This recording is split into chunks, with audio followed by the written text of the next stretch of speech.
ದಸರಾ ಸಂಭ್ರಮ ಮನೆ ಮಾಡಿರುವಂಥದ್ದು. ನಾವೀಗ ಮೈಸೂರಿನ ಅರಮನೆಯ ಆವರಣದಲ್ಲಿದ್ದೀವಿ. ನೀವು ದೃಶ್ಯಗಳಲ್ಲಿ ನೋಡ್ತಾ ಹೋಗ್ಬೋದು. ನಾಳೆ ನಡೆಯುವಂತಹ ಜಂಬೂ ಸವಾರಿಗೆ ಎಲ್ಲ ರೀತಿಯ ಸಕಲ ಸಿದ್ಧತೆಗಳನ್ನ ಇಲ್ಲಿ ಮಾಡ್ಕೊಳ್ತಾ ಇರುವಂಥದ್ದು. ಎಲ್ಲ ಸಿಬ್ಬಂದಿ ವರ್ಗ, ಆಸನದ ವ್ಯವಸ್ಥೆ ಆಗಿರಬಹುದು, ಶಾಮಿಯಾನದ ವ್ಯವಸ್ಥೆ ಆಗಿರ್ಬೋದು, ಎಲ್ಲವನ್ನ ಇಲ್ಲಿ ಮಾಡ್ಕೊಳ್ತಾ ಇರುವಂಥದ್ದು. ಇನ್ನು VIP ಸಾರ್ವಜನಿಕರಿಗೆ ಬೇಕಾದಂತಹ ಆಸನ ವ್ಯವಸ್ಥೆಗಳನ್ನ ಇಲ್ಲಿ ಮಾಡ್ಕೊಳ್ತಾ ಇರುವಂಥದ್ದು. ಪ್ರತಿ ವರ್ಷ 30,000 ರಿಂದ 35,000 ಜನರಿಗೆ ಆಸನದ ವ್ಯವಸ್ಥೆಯನ್ನ ಮಾಡಲಾಗ್ತಾ ಇತ್ತು. ಈ ಬಾರಿ ಬರೋಬ್ಬರಿ 20,000 ಅಂದ್ರೆ 45,000 ರಿಂದ 50,000 ಜನರಿಗೆ ಒಂದು ಈ ಜಂಬೂ ಸವಾರಿಯನ್ನ ನೋಡುವಂತಹ ಸದಾವಕಾಶವನ್ನ ಮಾಡ್ಕೊಳ್ಳಾಗ್ತಾ ಇರುವಂಥದ್ದು. ಅದಕ್ಕೆ ಬೇಕಾದಂತಹ ಆಸನದ ವ್ಯವಸ್ಥೆ ಆಗಿರ್ಬೋದು, ಚೇರ್ಗಳ ಅಳವಡಿಕೆ ಆಗಿರಬಹುದು, ಶಾಮಿಯಾನದ ಅಳವಡಿಕೆ ಆಗಿರ್ಬೋದು, ಇವೆಲ್ಲವನ್ನ ಇಲ್ಲಿನ ಸಿಬ್ಬಂದಿ ವರ್ಗ ಮಾಡ್ಕೊಳ್ತಾ ಇರುವಂಥದ್ದು. ಇನ್ನು ನಾಳೆ ಅಭಿಮನ್ಯು ಅಂಬಾರಿಯನ್ನ ಹೊತ್ತು ಅರಮನೆಯ ಆವರಣದಲ್ಲಿರುವಂತಹ ತ್ರಿನೇಶ್ವರನ ದೇವಸ್ಥಾನದ ಮೂಲಕ ಹೋಗಿ ಗಾಯತ್ರಿ ದೇವಸ್ಥಾನದ ಮುಂಭಾಗದಲ್ಲಿ ಬಂದು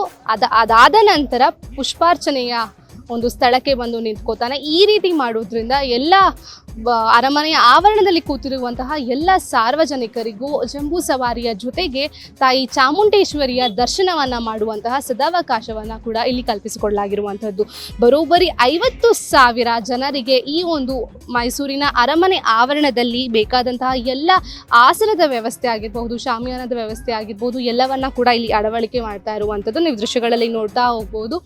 ಬಹಳಷ್ಟು ಸಿಬ್ಬಂದಿ ವರ್ಗ ಈ ಒಂದು ಕಾರ್ಯಗಳಲ್ಲಿ ಕಾರ್ಯನಿರತರಾಗಿದ್ದಾರೆ. ಇನ್ನು ದಸರಾ ಜಂಬೂ ಸವಾರಿಗೆ ಇದಾಗಲೇ ಕ್ಷಣಗಣನೆ ಶುರುವಾಗಿದೆ. ಇನ್ನು ಮೈಸೂರಿನ ಅರಮನೆಯಲ್ಲಿ ಇವತ್ತು ಆಯುಧ ಪೂಜೆಯ ವೈಭವ ಕೂಡ ಅದ್ಧೂರಿಯಿಂದ ನಡೀತಾ ಇರುವಂಥದ್ದು. ಈ ಬಾರಿ ಅದ್ಧೂರಿ ದಸರಾಗೆ ಕ್ಷಣಗಣನೆ ಶುರುವಾಗಿದೆ. ಬೇಕಾದಂತಹ ಎಲ್ಲ ಸಕಲ ಸಿದ್ಧತೆಗಳನ್ನ ಮಾಡ್ಕೊಳ್ಳಾಗಿರುವಂಥದ್ದು. ದೃಶ್ಯಗಳಲ್ಲಿ ನೋಡ್ತಾ ಹೋಗಬಹುದು. ಬೇಕಾಗಿರುವಂತಹ ಚೇರ್ಸ್ ಆಗಿರ್ಬಹುದು, ನೀರಿನ ವ್ಯವಸ್ಥೆ ಆಗಿರ್ಬೋದು, ಎಲ್ಲವನ್ನ ಇಲ್ಲಿನ ಸಿಬ್ಬಂದಿ ವರ್ಗ ಮಾಡ್ಕೊಳ್ತಾ ಇರುವಂಥದ್ದು. ಒಟ್ಟಾರೆ ಹೇಳಬೇಕು ಅಂತಂದರೆ ಈ ಬಾರಿ ದಸರಾ ಅದ್ಧೂರಿಯಾಗಿ ನಡೀತಾ ಇದೆ. ತಾಯಿ ಚಾಮುಂಡೇಶ್ವರಿ ಎಲ್ಲರಿಗೂ ದರ್ಶನ ಕೊಡಲಿಕ್ಕೆ ಕೂಡ ಕಾಯ್ತಾ ಇದ್ದಾರೆ. ಕ್ಯಾಮ್ರಾ ಪರ್ಸನ್ ಸಾಹಿತಿ ಜೊತೆ ಪೂರ್ಣಶ್ರೀ ಭಗವಾನ್, ಫಸ್ಟ್ ವೇವ್ ನ್ಯೂಸ್, ಮೈಸೂರು.